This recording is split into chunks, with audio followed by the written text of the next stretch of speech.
Hi everyone, welcome to Carmen's Australian Storytime. Today I am up in Maleny. It is the most magical day outside today, so I thought what a great day to come up here and read to you with the beautiful Maleny Mountains in the backdrop. I don't know if you can see those mountains behind me, but it is a magical day today. Today we are going to read Josephine Wants to Dance. Now I have a niece called Josephine, so I think of her when I read this book. Let's have a look at the blurb. It's written by Jackie French, one of my favourites, and illustrated by Bruce Watley. And I love the drawings in this book. This road up here, even though we're in the country, is actually quite busy, so I might have to get loud and soft at different times. The blurb. Josephine loves to dance. The emus show her how to point her toes. The eagles teach her how to soar to the music of the wind. Then the ballet comes to the sleepy town of Shaggy Gully, and Josephine learns that there's another way to dance. This is how Josephine wants to dance, but will her dream ever come true? I wonder. Let's find out.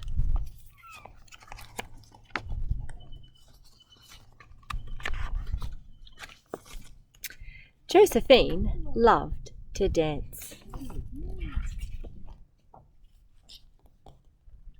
And she bounced with the brolgas and leapt with the lyrebirds. I love these drawings.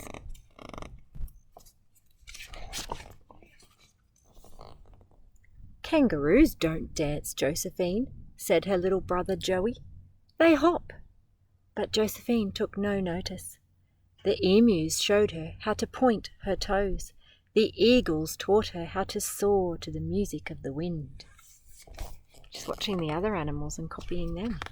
Do you sometimes do that? I know at school sometimes we do that in the prep playground, pretend we're animals. Josephine whirled like the clouds across the gully. A gully is a big deep hill in between, the gap in between two big hills, like the one we're looking at behind me.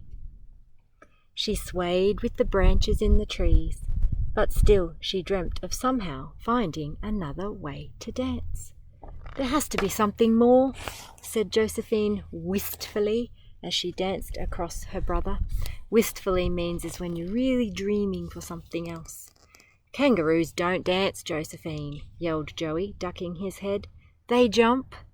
But Josephine kept on dancing. She loves it so much. Do you like to dance? The next day, Josephine found posters stuck on the trees. The ballet was coming to Shaggy Gully. That's how I'd like to dance, said Josephine, in a pink tutu with silk ballet shoes. Get real, said Joey. Kangaroos don't wear tutus, Josephine, and they never wear silk ballet shoes. I'm going to, said Josephine, pointing her toes. A week later, Josephine sneaked into town. She crept over to the hall and peered through the windows as the dancers rehearsed. Oh, cried Josephine. I like that she's hiding in the trash can. She watched the dancers for hours. Then she practiced all night alone. She spun, she swirled, she pirouetted. Pirouetted is when they stand right up on their toes and point their toes. I really am becoming a dancer now, thought Josephine. The day of the first performance arrived, but the ballet company was in trouble.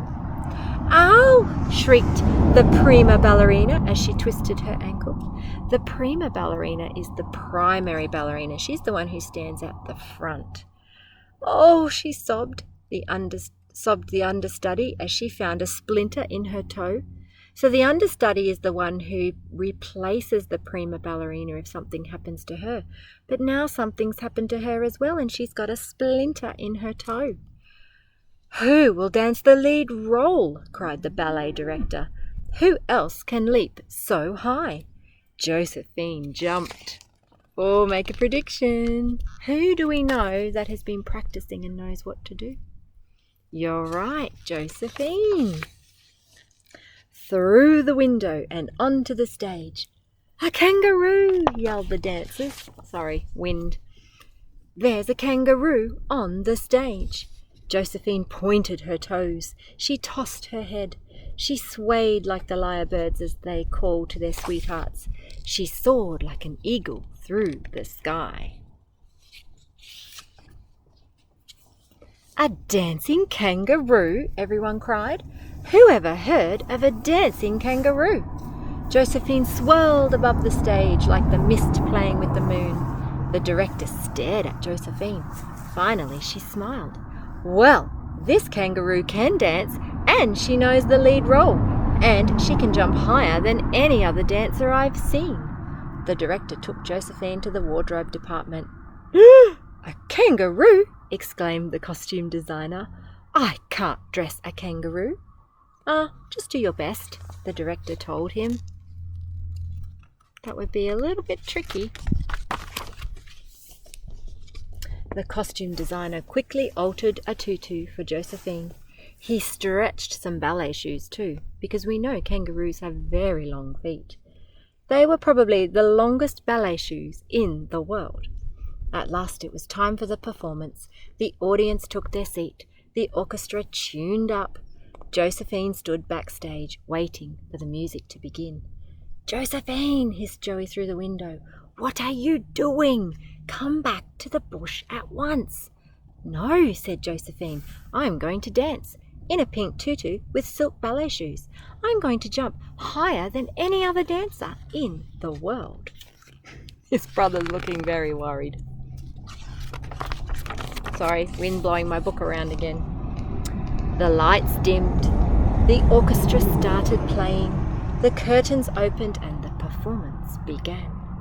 The ballerinas fluttered onto the stage.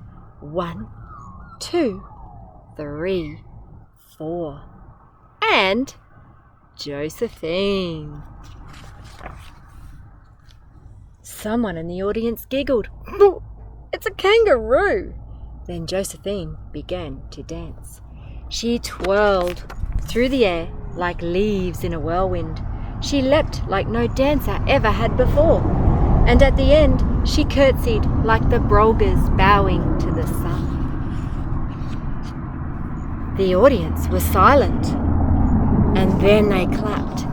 And then they cheered.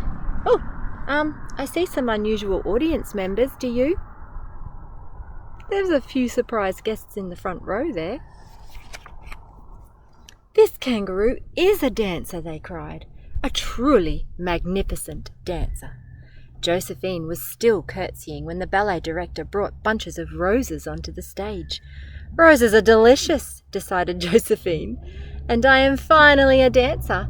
And it's fun." In fact, dancing looked like so much fun that soon all the audience, what do you think they're doing? Were bounding and bouncing and prancing and pouncing, bumping and jumping, leaping and thumping, swishing and swirling and twinkle toe twirling. That sneaky breeze. And all of these words end in the trigraph ing sound. But nobody ever danced quite like Josephine. What a great story. Thank you for joining me on Carmen's Australian Storytime on such a beautiful day in such a magical place to read about Australian animals. I'll see you next time. Don't forget to click and subscribe. Bye for now.